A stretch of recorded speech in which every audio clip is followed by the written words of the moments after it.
Welcome to Category 5 Technology TV, episode number 384 for Tuesday, the 27th of January, 2015. Woo.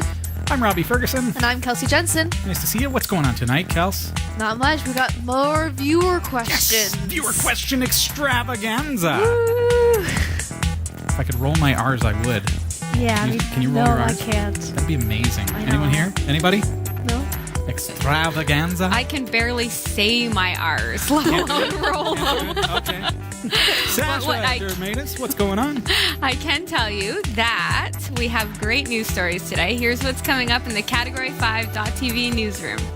Adobe has released an emergency patch for its flaw in its Flash software that was being widely exploited by thieves. Kim.com has released an encrypted chat service called MegaChat to compete with the Microsoft-owned Skype. Despite being blind, an Ontario woman is able to look at her newborn son thanks to technology. Ford wants to show us that they're much more than just trucks and cars. They want to be seen as a technology innovator. Twitter is upgrading its mobile apps to let users capture, edit, and post video. And Microsoft profits fell more than 10% in the 3 months to the end of December from a year earlier. Stick around, the full details are coming up later in the show. This is Category 5 Technology TV. Starring Sasha Dermatis,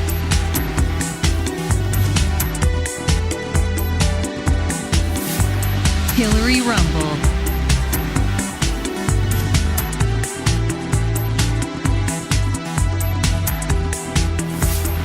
Krista Wells,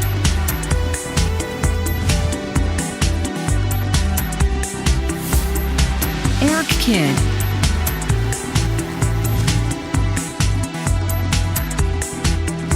and your host, Robbie Ferguson.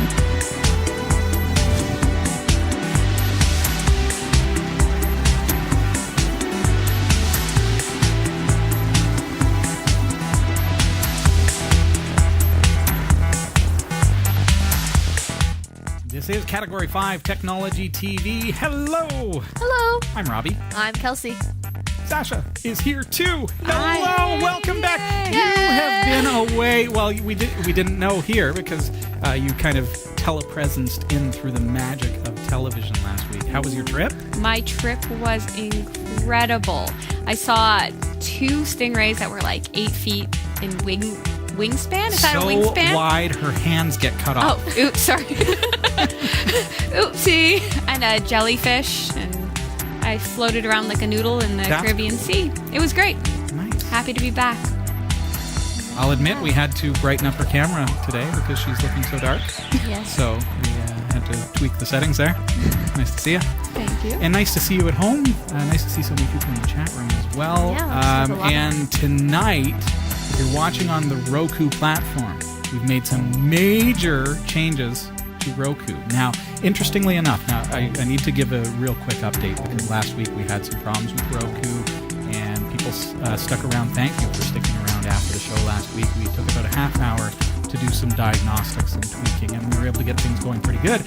And then, so we got the settings going pretty good. Should look fairly good tonight. But then later that week, I was on the Roku forums and found out that the day prior to last week's show, Monday, it was actually announced that there was a firmware issue with the Roku platform that was causing the problem. So Thank you, Roku.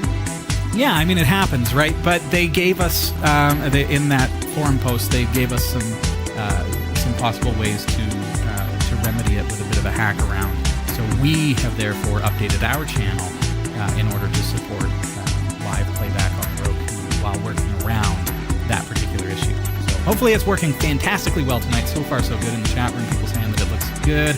Lyndon's watching from all the way down in Michigan, and it's so nice to see ya. Yes, welcome. And of course, Category5.tv is a member of the Tech Podcast Network. If it's tech, it's here. Cat5.tv/TPN and the International Association of Internet Broadcasters, cat5.tv/IAIB. Don't forget to check out our mobile website. It's m.cat5.tv. You can scan that code or just visit it in your browser on your mobile device. m.cat5.tv. Yes. Delicious. think, We've got tons of viewer questions tonight, so really, I mean, other than saying hey to people in the chat room, and I do see it's looking pretty active tonight, so nice to see so many people from all around the world watching live. Yes. But we've got a lot of viewer questions to get through. Yes. Kelsey. And the first one comes from... Oh, look at that. No time wasted. I got this, Here's guys. the first question, I got Robbie. this.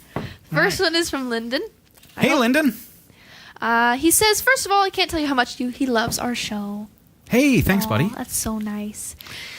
Here's his question. How do I go about setting up a home network server for media storage and streaming using Ubuntu? Or is there an episode that you could refer me to?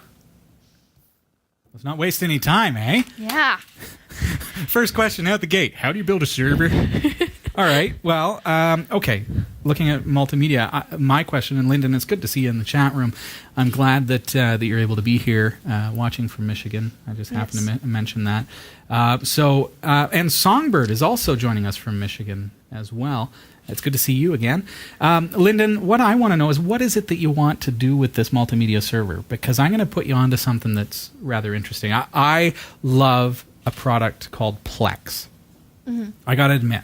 They don't sponsor the show. I wish they did, but I can stand behind them in that I'm a user of the product because I've got a Roku device. So if you've got a Roku, it's a set-top box that you plug into your HDTV.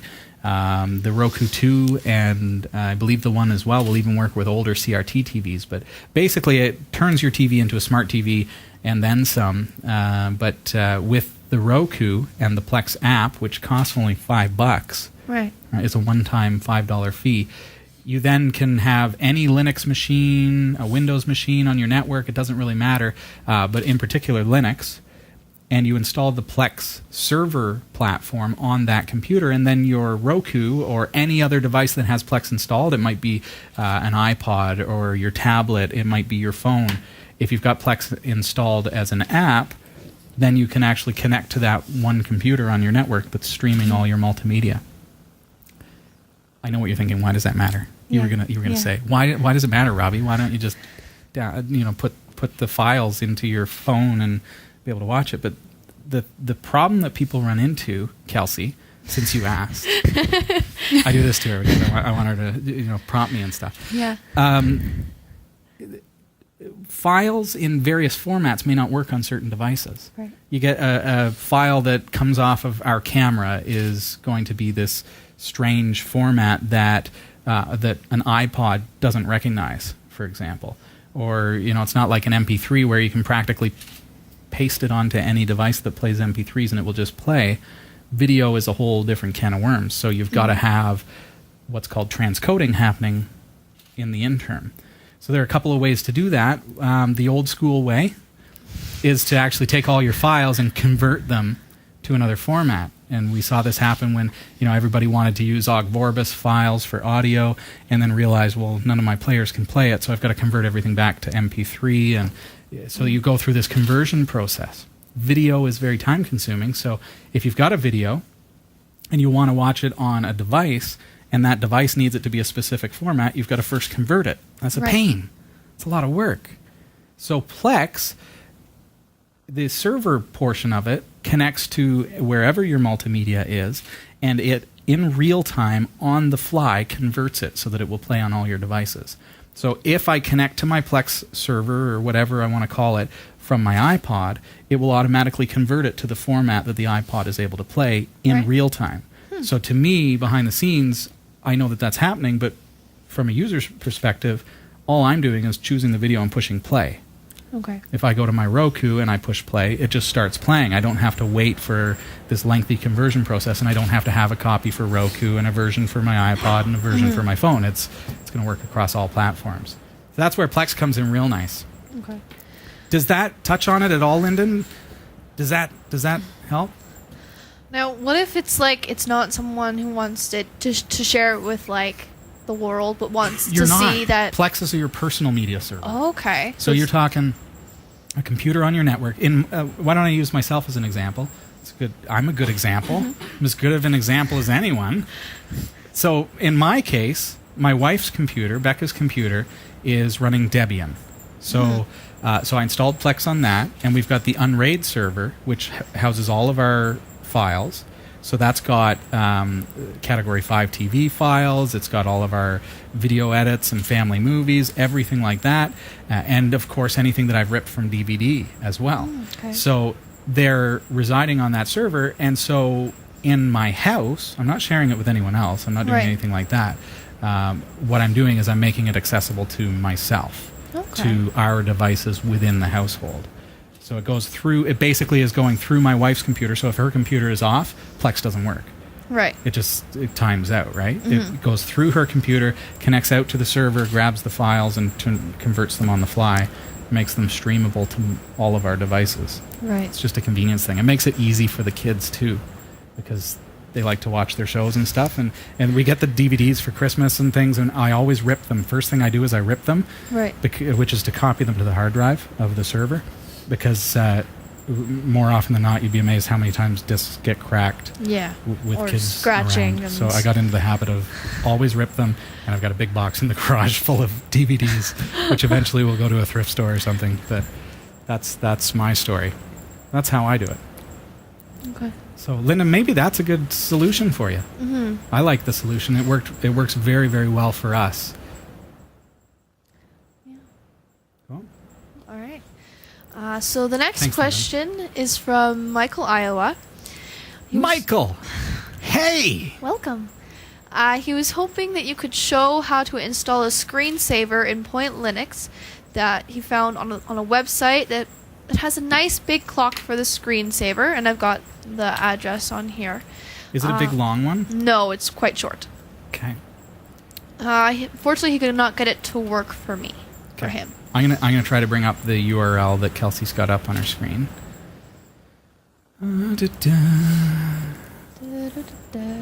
Thanks for the music.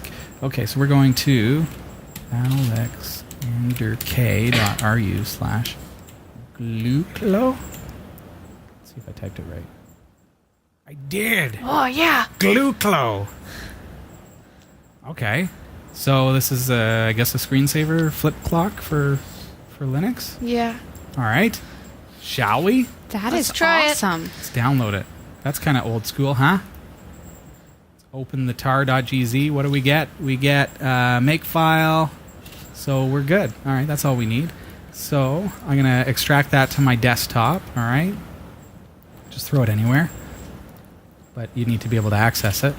So then we got to jump into terminal because this is a makefile, and I'll show you what I mean.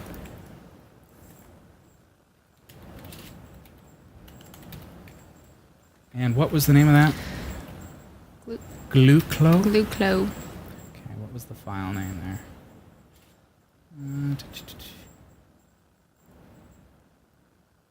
Sorry, I missed it. Where did I extract it to? I don't know. Oh, Alexander. Okay. That's the folder name that it created. Okay, well, whatever. Okay, so there's the make file. So if I type make, what happens? No such file or directory. Okay, because we've got some dependency issues. So what I would do in a case like that is, there's a README file. So let's do Pluma README, or you might have gedit or whatever it is that you have to read text files. What do you need? Okay, SDL 1.2, that's what I'm missing. So it shows us how to get that using a PPA. Oh, I guess they've got PPAs set up. What distribution is he using? Does he mention by any chance? Because if you're on Ubuntu, there are PPAs set up which would Point. allow you to... Oh, you're on Point Linux. Point. Forget that. Okay, how to do it in Debian. The instructions are there, so we're fortunate here. Okay, first, here's what we need to do. See? To build the dependencies. So what's nice, Alexander has created the aptget command line in order to install, and what we need is, libstl is the one that we're getting an error on. So let's try it, shall we? Robbie, can you explain the difference between a make and a makefile? A make? Yeah, DJ Quad would like you to explain make and makefile, the difference.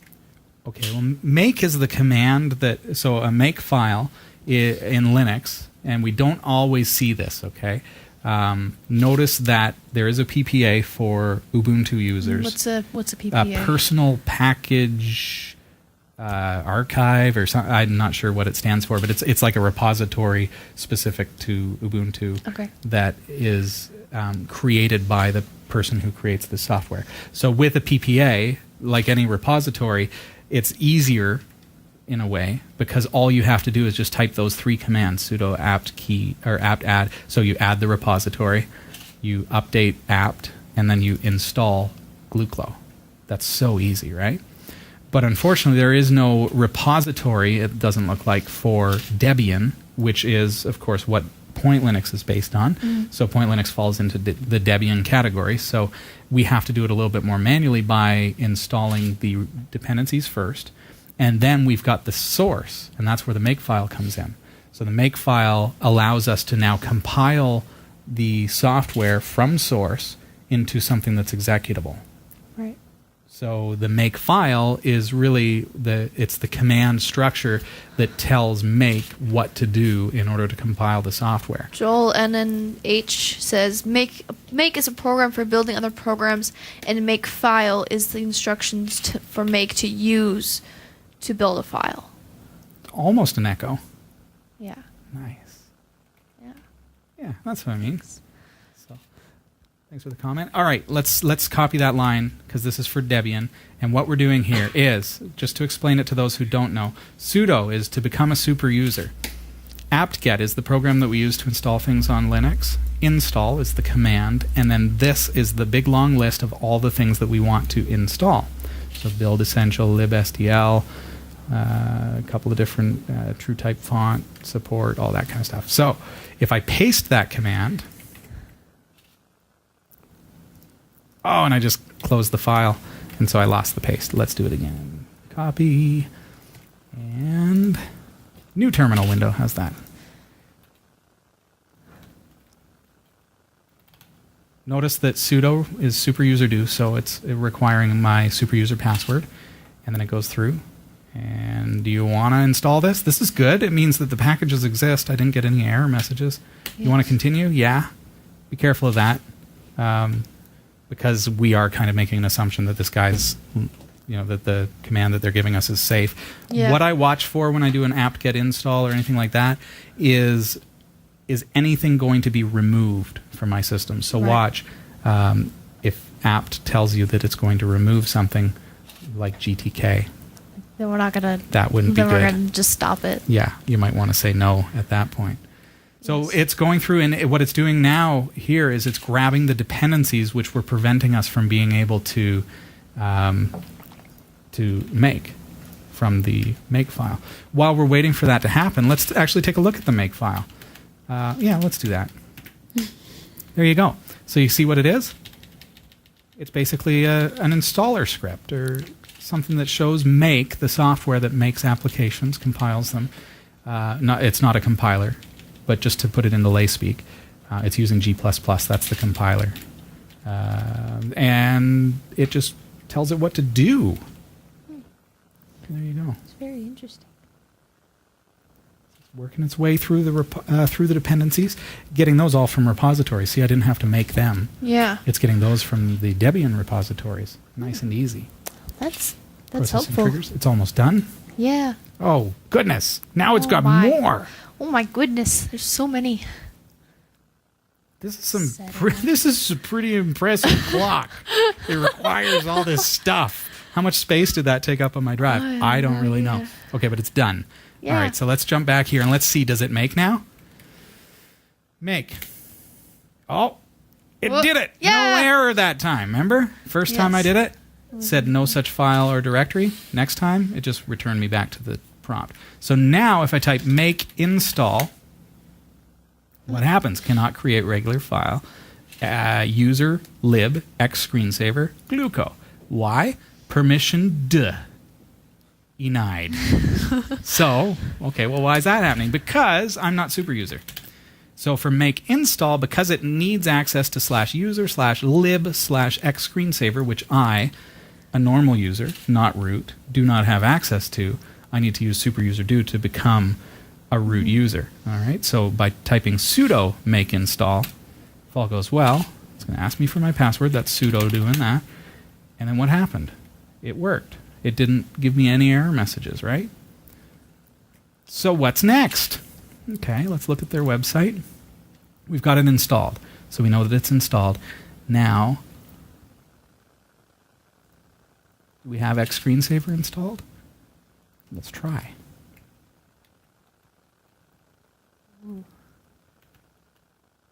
What's the command for X Screensaver? Let's find out. User bin X Screensaver, hit tab, and that's what I got. Huh. Let's see. It's fun learning together, isn't it? This is very interesting. Well, let's see what we can come up with here. Do we have screensaver settings in Point? There we go. Do we get our new clock? I don't see it anywhere. Nope. Well, we got far, didn't we? Yeah, we did. Let's look at the README. What's next? So we're going to go Pluma is what we're using on Point Linux. Next up, okay, we've got it working, and this is the same text that's on the website, so let's read it. If you want to use Gluco as a screensaver, you need to remove GNOME screensaver, which we don't have. We're on Mate, so it might be Mate screensaver. Nowadays, it just does nothing. Install X screensaver. So let's see if we actually have X screensaver. Let's do a sudo aptget install X screensaver. We don't.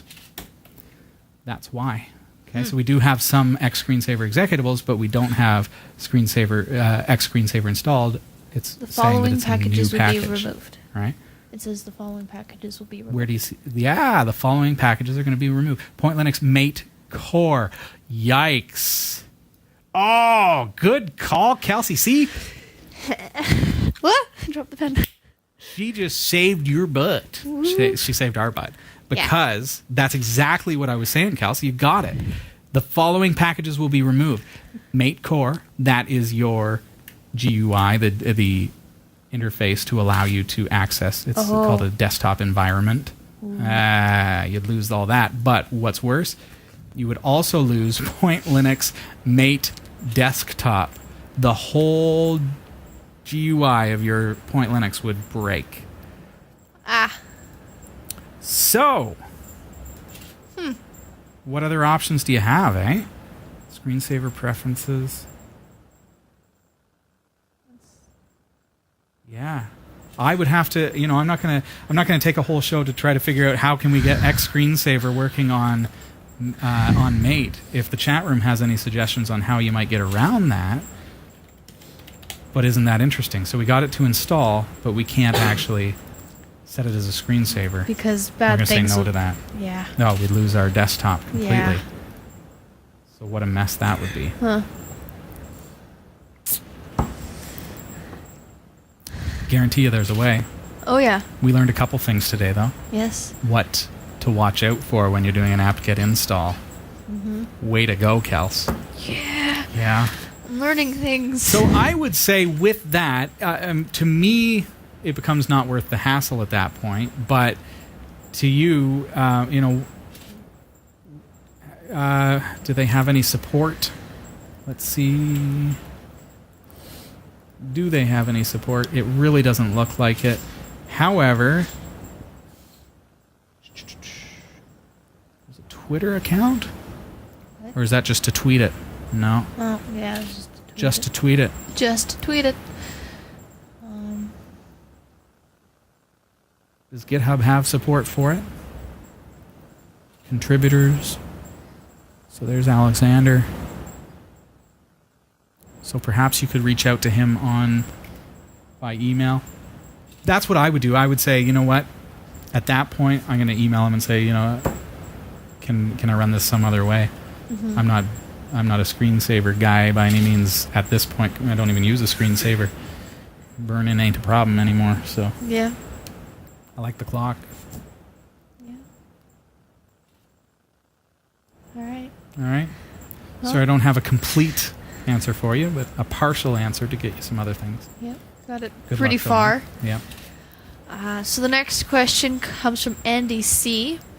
It says his problem is that he isn't able to make the show work on the website. Make anything on your website play either on the browser, on the TV, or on an Android tablet. It seems to work okay on my Linux Mint 17.1 PC though. Can you suggest a good platform you stream on live that might work? That was a very weirdly worded question. So you can't get it to work on your Android tablet? You should be able to bring up the mobile site m.cat5.tv. Let's see if I can do it here.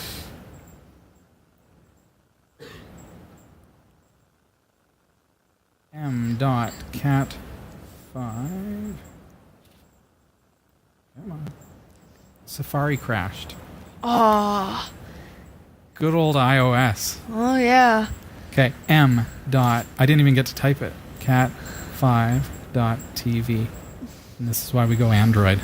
Oh yeah. Yeah. Android all the way. It's got Wirecast cam. That's the only selling point. Okay, on the mobile site. And they're watching live, right? Yeah, they're trying to watch live from England. Here you go. This is part of the mobile site anyways. You see that? Watch live Android BlackBerry. Should work. If it doesn't, now one of our viewers was mentioning that that they had trouble with that. So if you do, you can hold in on it and open it in your browser instead. Or perhaps copy it into VLC. Because you're on Android, you may have a multimedia player, so you can copy that link and paste it into VLC, and that will hopefully get you around it. How else can you watch? Live.cat5.tv on your computer. Roku is definitely the way to go, I think, especially if we got things licked with that bug that they had this past week. Live.cat5.tv. Let's go there. This is going to be trippy. Hey. Okay, so there's a couple things that you can. Yeah, that's one. That's probably a great way to do it through your computer, right? That's so weird. Creepy. This is It's mind so weird. I can't. Whoa! There's like 3 of them right now. Oh my Can gosh. you guys see that? Can you see that out there, Adam? Oh my When I have that gosh. up? Yeah. Wow. We're whoa. Hey. She's never seen herself Not like on that. TV. On live TV. This is the first time she's ever seen herself on live TV. Yeah. So that's one way. And how else can we do it? Cat5.tv, Category5.tv. Let's see. When we are live, if you go to our website, Category5.tv, you'll see there are a couple of options here as well. Listen Right. live. Listen live. You can listen with the Category 5 radio system. So a couple of different ways. And, of course, get into the chat room, Category 5 on Freenode, and people there will be more than happy to help you get things working, I think. So, Yeah. Lots of options. thank you for inquiring on how to watch. I just realized you're probably unable to see this, so... Okay, the next question is from DJ Quaid. I think that's right. Quaid? DJ Quaid? Yeah, Okay. sounds right to me. Yeah. Quad, DJ Quad. DJ Quad? I don't know. We'll call him Douglas Quaid. 2 weeks. Hey, can I interrupt DJ Quad and his question for the news? Listen to this. I'm so bored over here. Can we do my show now? Oh, Sasha. Any listen. chance? Okay. Although, DJ Quad, I do love you. Here we go. It's Tuesday, January 27th, 2015, and here are the stories we're covering this week. Adobe is trying to keep up with hackers who are repeatedly exploiting security flaws in their Flash software. An encrypted chat service is launching amid a controversial proposal in the European Union. Despite being blind, an Ontario woman is able to look at her newborn son thanks to technology. Ford wants to be seen as a technology innovator with its new center in Silicon Valley. Twitter is bringing 30-second video clips to the timeline. And Microsoft is reporting a more than 10% loss in revenue. These stories are coming right up. Don't go anywhere. Depending on where you're located in this big old world of ours, you may remember it as either the Sega Mega Drive or the Sega Genesis. And now, more than a quarter of a century after its original release in Japan, it's more convenient than ever to take these classic Sega games with you. My review is coming right up, so stick around. Try it. Buy it.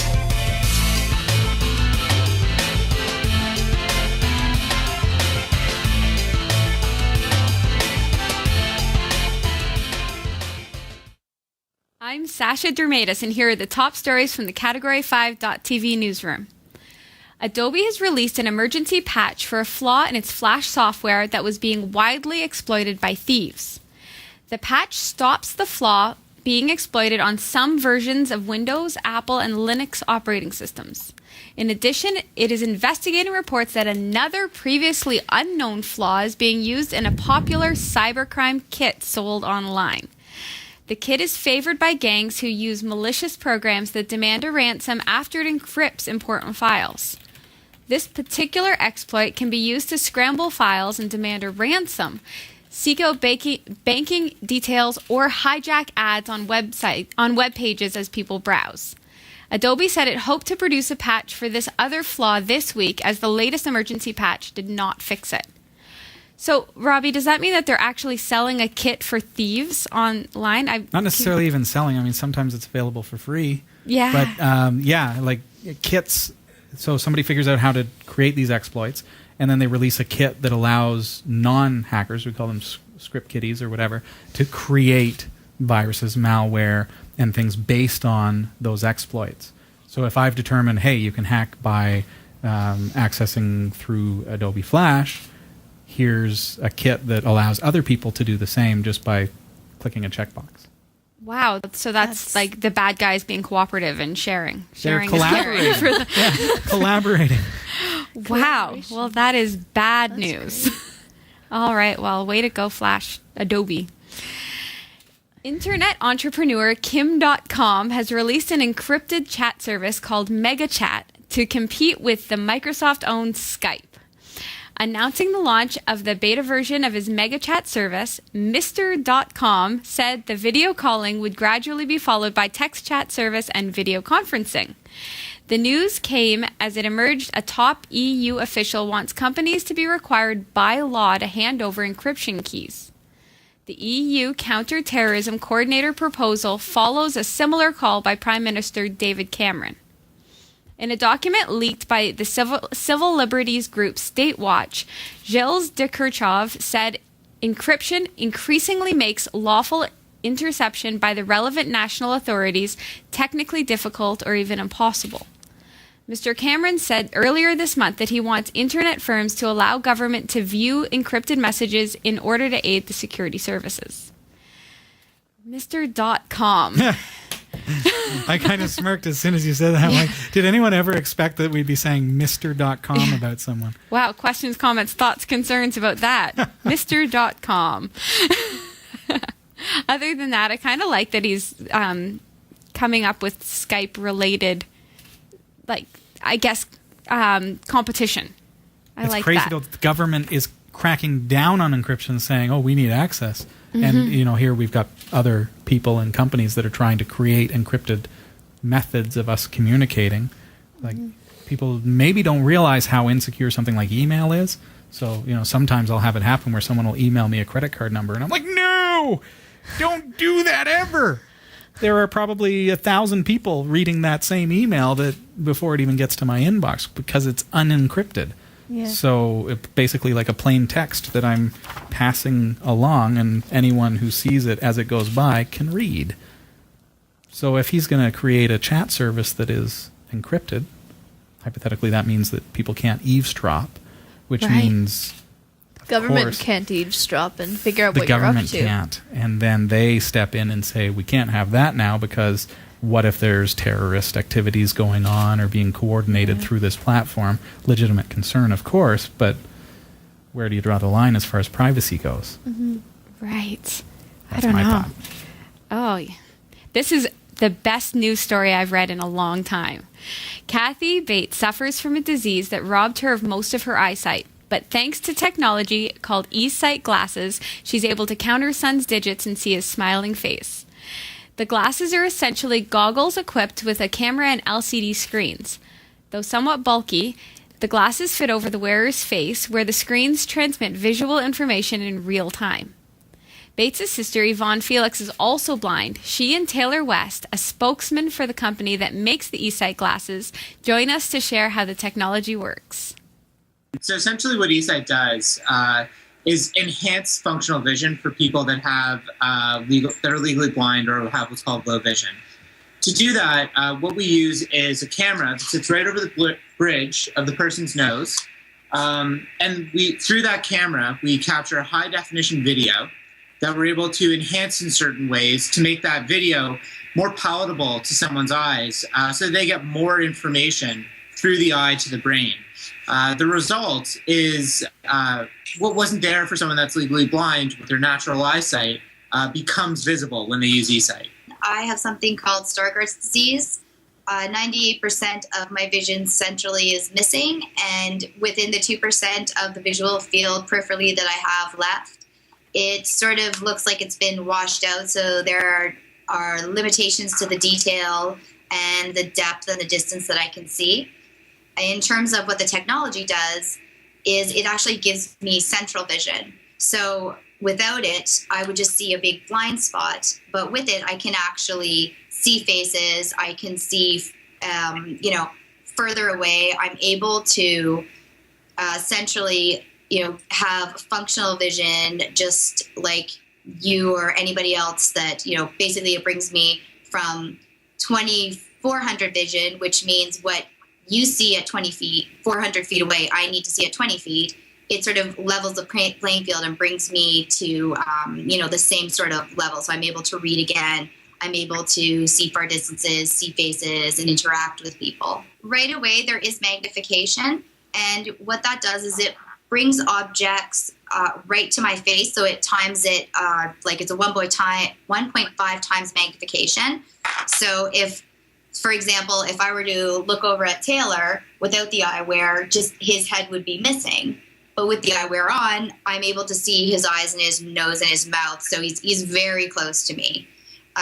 So right away, I'm able to get that close up. I'm able to see definitions. And then I'm able to control the contrast, so how much lighting I get. I'm able to define things. I'm able to, there's an autofocus, but I'm able also to manually focus. So I sort of have control of how the environment is coming into my eyes. Wear this in my purse. I can also plug this into my computer. I can plug it into a TV. So anything there where there's a screen involved, I can sort of plug it in and I can use the eyewear as my screen. So it's completely mobile, but it also allows me to sort of plug in digitally to media if I need to see it, like an iPhone or an iPad as well. Sure. So you said it's been available for about a year, and we're available in both Canada and the U.S. at the moment. We're always looking to reach out to the blind and low vision community to make sure that people are aware that this is an option as something that can help them. If anyone would like to know more about Esight, we'd love to answer your questions. They can either visit Yvonne's microsite, where her sister Kathy's video is posted, which is makeblindnesshistory.com, or they can go to our company's website, where lots of information is posted, and that's esighteyewear.com. According to the Esight website, the Canadian-made glasses are the only innovation of its type anywhere in the world that allow the legally blind to actually see. Though Esight aren't covered by Ontario's healthcare program, the company does have fundraising initiatives in place to help those who could benefit from a pair. For Bates, the glasses are priceless. She says, holding her son, "When I got to see his smile, it does feel amazing." Incredible, heartwarming, awesome use of technology. I love it. I love it. I think that's so cool. It's wonderful. Yay, technology. Yes. Yeah. Way to go for doing something good for once. Holy crap. I just, if we could keep going along this route where we're really helping to enable people that are limited in ways, become more free with either hearing or sight or walking. I mean, there was just the self-lacing shoes on last week's news story, maybe 2 weeks ago. And we've looked I love at the Belltone first hearing aids The Belltone, as well. exactly. Similar kind of idea. Improving the quality of life. So incredible. All right. Ford wants us to show that they're much more than just trucks and cars. They want to be seen as technology innovators. The Detroit automaker has long had a friendly relationship with technology. What with its sync infotainment platform, its support for third-party apps, and its investment in autonomous vehicles. But with its new research and innovation center located in Palo Alto, Ford is hoping to accelerate its relationship with technology even further. The new center isn't Ford's first venture into Silicon Valley, but it is a much bigger effort with a former Apple engineer at the helm, with significant experience in consumer electronics, semiconductors, aerospace, and automotive tech. Ford hopes to build a team of 125 professionals, which would make the company one of the largest dedicated automotive research teams in the Valley. Some of the projects that are already underway include collaborations with several universities and technology companies such as Google's Nest. You can, for example, set it so that the smart thermostat automatically switches your house to away mode when the vehicle leaves the driveway and have it flip back to normal mode when you're back home.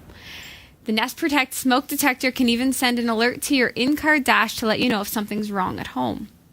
Modular upgrades are also in the works. Instead of having to buy a new car to get the latest technology, you could just go to a dealer and have them swap out a hardware module. The module would contain just the core parts, like the processor, memory, and storage, leaving your dash screen and controls untouched. While the ideas are interesting, Ford is hardly the only automotive company dabbling in tech. Rivals like BMW, Mercedes, and Toyota have been in the Valley for some time. It's definitely not the only one tackling autonomous vehicles and some of its tech like active park assist.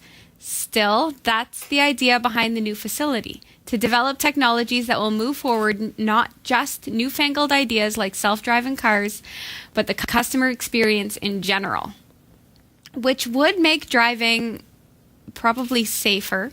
Sure it would. I like the modular idea. Mm-hmm. That's kind of cool. Yeah. So you could really upgrade any car. I think that driving is definitely one of those things where the more help you get with it, the better. Yes. So way to go, Ford. Twitter is doing a massive upgrade as well. Twitter is upgrading its mobile apps to let users capture, edit, and post videos up to 30 seconds in length, as the social service looks to keep pace with rival Facebook, as well as offer an alternative to YouTube for brief clips. Twitter Director of Product Management, Jinan Kamdir, said in a blog post, "We designed our camera to be simple to use so that you can capture and share life's most interesting moments as they happen." In 30 seconds or less. As we know, Twitter is so good at letting people share their most interesting moments. Yeah. The idea is able to add short video clips to any Twitter conversation with just a few taps. According to Twitter, their 30-second video feature will complement Vine's 6-second long looping clips.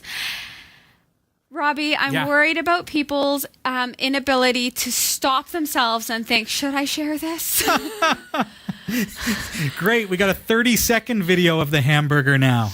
Lovely. It totally sounds like a Vine ripoff to me. Oh, yeah, 100%. I was thinking the entire thing is like, that's literally Vine. It's Just a bit longer. It's a longer It's version not the same. of Vine. We've made it 3 times as long. You know where I think this could be helpful, though, is that twitter.com/search it's become, at least for many of us, a news source.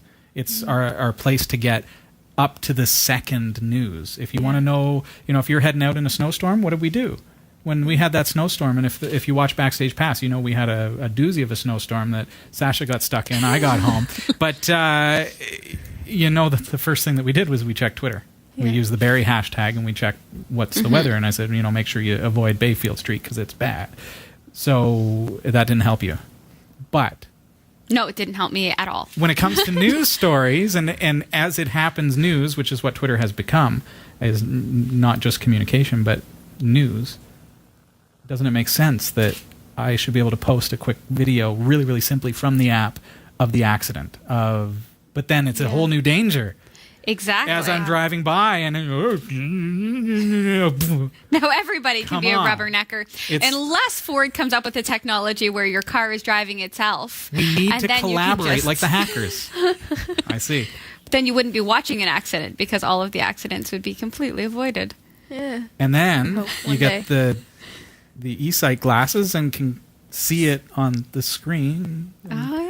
This all I don't works think that's going together. to help in a whiteout. In a movie scenario, this could actually work.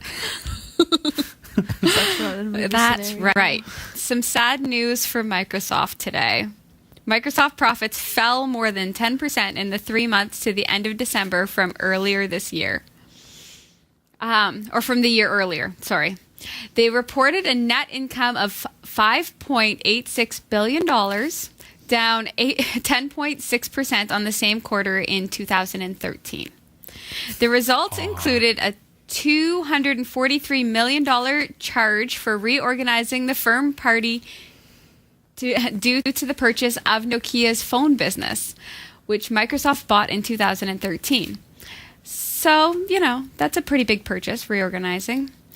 At $26.5 billion, Microsoft sales for the quarter were better than financial analysts had expected. Microsoft was helped by strong sales of its Xbox games console over the holiday season, having sold 6.6 million consoles during the quarter. Revenue from the licensing of Windows fell 13% in the last quarter of 2014 compared to the previous year. Microsoft is hoping the coming release of Windows 10 will boost its software division. I have a hard time feeling sorry for Windows when those numbers are so incredibly positive. 6.6 billion people just bought a game console. Kind of awesome. Yeah. I think, and I wonder why this doesn't come up in the news as well. I mean, we're comparing to final quarter 2013. Yes, that is versus correct. final quarter 2014. But remember that in April of 2014, Windows XP was deprecated.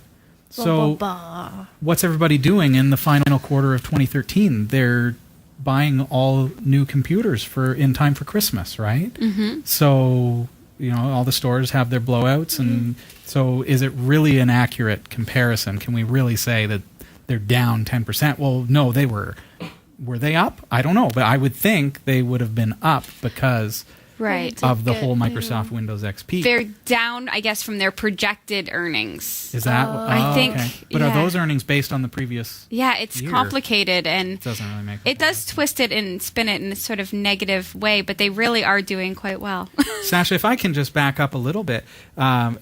Sorry, if that's the end of that story. It I is. don't want to step on stories, but chat room just mentioned that Twitter actually acquired Vine, which is interesting as we think about as a competitor.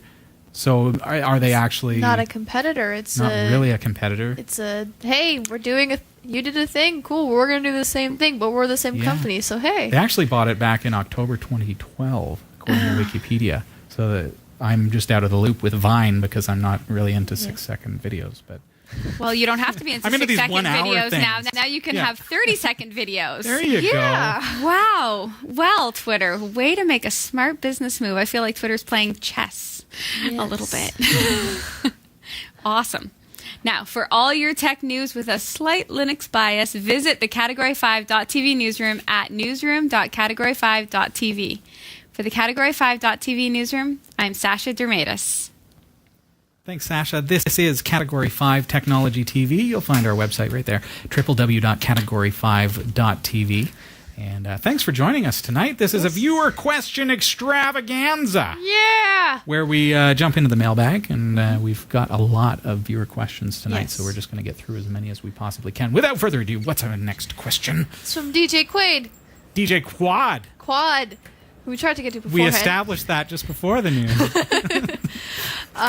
He says he's going to be deploying about 4 servers for a very high bandwidth / database driven site. Yeah. He was planning on minimal installs with LAMP, but his question is, from a server standpoint, does it really matter what distro it is? He was planning on either CentOS or Debian. So we got multiple servers to run this system. It's running LAMP, which is Linux, Apache, MySQL, or MariaDB. Also starts with M. Yeah. And PHP. So hence the LAMP stack. From a server perspective, CentOS versus Debian. Really, it boils down to a matter of preference. CentOS, of course, being RPM-based. Debian, you guessed it, Deb-based. Right? Yeah. So it boils down to what do you prefer? Are you more comfortable with a Red Hat style distro or a Debian style distro? Personally, aptget is my repository manager of choice. So I would lean toward Debian. I'm not a CentOS guy because I'm not a Red Hat guy. So that's where I would lean. But again, it's a matter of preference. I know techs that swear by CentOS, and that's what they love. They're all Linux, and they're just different packages on top of Linux. So play around and see what ones you really like. We don't really have a lot of info about what DJ Quad is doing, but find out if anyone's doing something similar, and if there are programs or applications server-side that are required in order to achieve what you want to do, and if that's so, try to get into the forums and find out, will it run better on a particular platform, or is there a specific platform that is more widely supported? We use Point Linux here, for example, and when we hit a snag like we did tonight with X Screensaver, well, Point Linux, the community is fairly small, but we know that it's a Debian-based distro with Mate, but Mate is pretty small because everyone's gone GNOME 3. Mate being a fork of GNOME 2. So we lose out on the community aspect a little bit, but we love the distro. So is what you're doing, is it going to work better as far as community involvement, community support goes on one... I seriously just threw my pen. On one particular platform. That's what I would look at. So, but if it was up to me, I'd say go Debian. Robbie likes Debian, apparently. I do. I love Debian and Debian-based distributions. I was an Ubuntu guy for a long time. Now I really like Point Linux. Zorin OS is great. Debian Core, the actual Debian distro, that's what I run on my desk at work. That's what my wife runs at home. So that's just the way I roll. Rolls with Debian. Yeah. All right, on to the next one? Yeah, I think so. Thanks for the question, eh?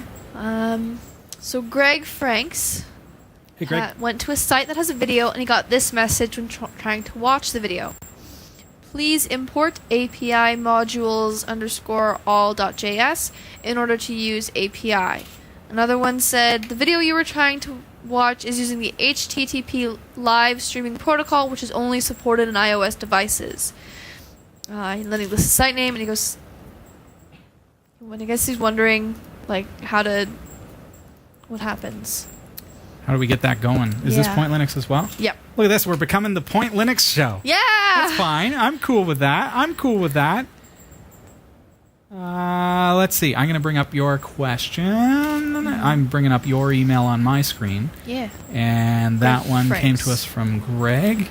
Yes. So that I can go to the link. So, it's a news TV channel. Is that an I or an L? It's an I. i24news.tv. Okay, so when I click on TV, like you say, what happens? It's working just fine on here, and I'm on Point Linux. So there you have it. So, but I'll tell you what. I got this email just a couple days ago. Yeah. And when your email came in, Greg, I think that they've fixed it. And your error message, if what I've done and what I did when this came in, now I've paused this so that we're not actually running video off of cable TV, but it's kind of cool. So I looked at the source here and did a quick search for video, and I noticed that they're using Brightcove. And the Brightcove player is going to use HTML5, but it's going to roll back to Flash if you have the Flash player installed. Now, Chrome or Chromium uses a different thing called Pepper, and it's not quite Flash, and it allows you to watch Flash videos. And so it seemed that Chrome was just not working with the way that they had deployed it because they had an error, and they actually had an error in their code. I think they've fixed it. So can you confirm that for me, Greg, that they've actually got that going? And I appreciate the question, and it's unfortunate that they've fixed it, because I would have loved to actually show you what the problem was, but it had to do with their code itself. Yeah, that would have been fun. Let me know if it doesn't work now, because maybe my install is different than yours. I'll tell you, though, on the computer that I did test it on, and it is working just fine on our system here, on that computer, it was I just switched over to Firefox, which had the actual Adobe Flash plugin, and it fixed it.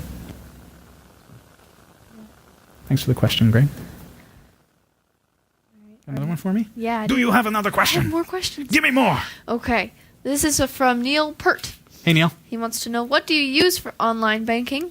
Windows with a particular browser and plugins, Linux with a certain browser, live CD Linux, or some sort of virtualized OS setup? What do you use for your online banking? Chrome? Chrome. Any reason for that, or just because I that's like the browser Chrome. you have? She likes Chrome. I like Chrome. I like it. It works. Google told me I like it, so I like it. It's not a bad system. Yeah. I use Password Box. You use Password Box for your online banking, so that gives Yeah. you the ability to log in a little bit easier. Easier. For sure. Now, are And you then using- Password Box has a browser section where you can search things securely in the browser as well. Sure. Now, what kind of browser are you using? What platform? That's on weird that I don't know the answer to that. Windows, Linux, What is on my phone? Android? Android. Oh, you're using it on your phone. Yeah. Oh, okay. I only have a phone. That's a really. little different. Okay. Well, there you go. So that's that. So, and what do? Well, I admit that I am very old school, but I know where your question isn't really, what does Robbie do for online banking? Oh, let me tell you, and here's my PIN. And no, it's not. That's not your question. I'm old school. I really am. I don't use I don't use an ATM. Like I Really? wait. I do my banking during business hours, and I walk in and I stand in line and I deal with the people behind the desk. And I think Is there still a line? there is still a line, yes. Still a line. And it's usually the old gal that wants to deposit the pennies and stuff, and they got to roll them and all that. So you got to wait for that. But I think that stems because my dad was a bank manager when I was a kid, and I remember when ATMs came in and there was this whole thing. And being a tech guy, of course, you think, oh, well, you're probably just scanning your checks and just putting them in from your phone. But with that being my background and when ATMs came in, there was the whole kerfuffle over people losing jobs. So me personally, I think that affected me and made me think, I'm going to stand in line and support the jobs of the people who work here, and realizing that. But when we do use online banking, because my wife does the banking for me, bless her heart, we're on Linux. No special kind of virtualization platform or booting up from a live CD, because we're not hacking the bank site. Just logging in and we're not using Tor to do our online banking. But reason that we tend to use Linux at home and pretty much on any of our devices, pretty much. I mean, we have Windows on the laptop and Windows on the broadcast server because we have to for certain applications. But we use Linux because of the fact that it is less prone to having things installed that are called spyware that monitor transactions and monitor keystrokes, things like that. Yeah. You can still get those things, but you're probably less apt to get them, especially in an environment where like our computers, we've got logins for the computers, and I'm the root user, so I'm the one who can install things, which really gives me an unbelievable amount of power. But it keeps people safe, and then we don't have to worry about those kinds of things getting installed. So we just use Linux with whatever browser is in there. Usually it's Chrome. Just don't Chromium. use it on a public network. That's not a good idea. No. No. Bad. And just, watch out. You just got to watch out for phishing scams is really the big one these days. Getting emails from your bank. Don't ever click a link in an email from your bank, because it's probably not from your bank. Yeah. So if I deal with Royal Bank, for example, here in Canada, and I get an email that looks like it's from Royal Bank, and it says to click a link to log in, no, just go to the Royal Bank website and log in normally and see if it's true. PayPal, you get the same thing. I've had PayPal emails come in that look completely legit. Click here to log in. because you authorized a payment. Well, so I went to paypal.com, I logged in, so no, there's no payment that they described in that email. It was a phishing scam to try to get me to log into a fake PayPal site, and thereby exposing my username and password to the script kiddies. Oh boy. So that's what you got to watch out for more than anything. I can't believe that it's 8 o'clock already. Yeah. Time's up, folks. Thank you so much for sending in your questions. Kelsey, how can they get more questions into our inbox? They can go and email us at Category5. Drop us an email, folks. You can actually go to our website, category5.tv, click on Interact, and ask a question. But live at category5.tv gets it to us as well. Or join us in the chat room during a live show, Category 5 on Freenode. And we love having you as part of the community, so thanks for being here. Yes, thank you very much for joining us. Adam, thanks for being here. Leah, I know you're there somewhere. Thanks for being here. And Kelsey, Sasha, and you at home. Thanks everybody for being here this week. And we'll see you next Tuesday night. Erica Lalonde is going to be here. We've got an amazing show for you, so don't miss it. That's Tuesday night. At 7, as always. Take care. See ya. Bye. We hope you enjoyed the show. Category 5 TV broadcasts live from Barrie, Ontario, Canada every Tuesday at 7 p.m. Eastern. If you're watching this on demand or through cable TV, check out the local showtimes in your area at category5.tv and find out when you can watch live and interact in the community chat room. Category 5 is a production of Prodigy Digital Solutions and is licensed under Creative Commons Attribution 2.5 Canada. We'll see you next time. Thanks for tuning in.